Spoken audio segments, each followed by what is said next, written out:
नमस्कार। माली समाचार हिंदी में आपका स्वागत है। मैं दिनेश माली।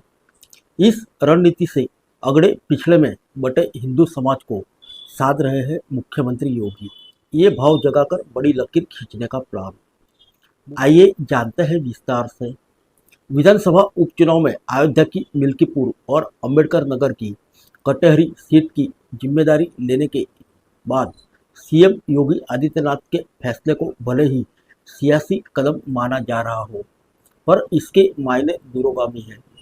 दोनों सीटों की चुनावी तैयारी के दौरान योगी जिस तरह से बांग्लादेश में 90% दलित हिंदुओं पर हो रहे अत्याचार को लेकर सपा कांग्रेस की चुप्पी पर निशाना साध रहे हैं, उससे स्पष्ट है कि वे अगड़ा पिछड़ा और दलित के जातीय खांचे में बटे लोगों में सिर्फ हिंदू होने का भाव जगाकर बड़ी लकीर खींचने में जुटे हैं।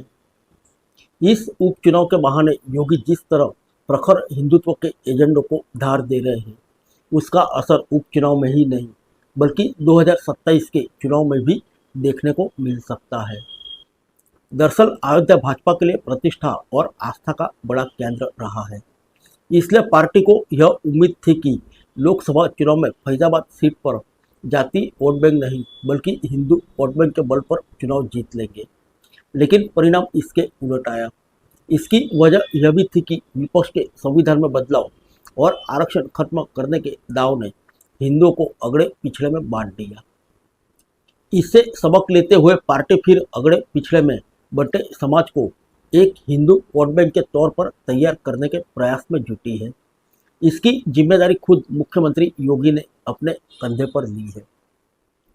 मिल्कीपुर और कटहरी सीट पर चुनाव प्रबंधन मुख्यमंत्री योगी खुद संभालेंगे।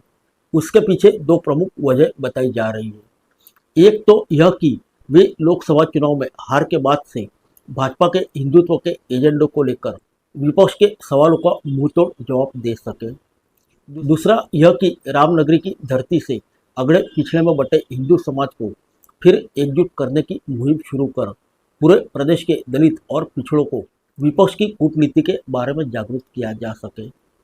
दोनों सीटों पर हाल ही में हुई सभाओं में मुख्यमंत्री योगी ने जिस प्रकार भाजपा शासन में अयोध्या में हुए विकास और उससे मिली नई पहचान का जिक्र किया, उसे अयोध्या वासियों को इसे बचाए रखने के लिए प्रेरित किया। वहीं नकारात्मक शक्तियों पर यहाँ की जनता को दिखावटी सम्मान देने का आरोप लगाकर सचेत भी कर रहे हैं। मुख्यमंत्री योगी के भाषणों में सबसे ज़्यादा फोकस बांग्लादेश में हिंदुओं पर हो रहे अत्याचार पर रहा है। इसमें वे सबसे अधिक जोर इस बात पर दे रहे कि इस मुद्दे पर विपक्ष के लोग चुप्पी साधे हैं। योगी यह भी जता रहे हैं कि हम हारे या जीते, लेकिन कोई हमें हमारे मूल्यों यानी हिंदुत्व से भटका नहीं सकता। माना जा रहा है कि उपचुनाव में बांग्लादेश में हिंदू पर अत्याचार का मुद्दा उठाकर मुख्यमंत्री योगी यह भी संदेश देने की कोशिश कर रहे हैं कि सुरक्षित रहने के लिए अगड़े पिछड़े में बंटना घातक हो सकता है।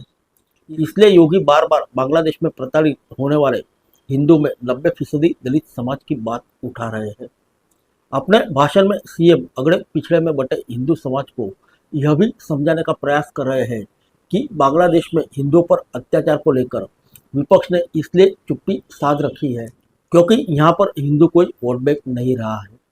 हिंदू जातीय खांचों में बंट गया है, इसलिए सपा कांग्रेस जैसे दलों के नेता इसके आपस में लड़ाकर सिर्फ अपना हित साध रहे हैं। इन जातियों के हितों से उनका कोई लेना देना नहीं है। फिर मिलेंगे अगले बुलेटिन में अन्य किसी खबर के साथ। तब तक के लिए इजाज़त दीजिए। नमस्कार।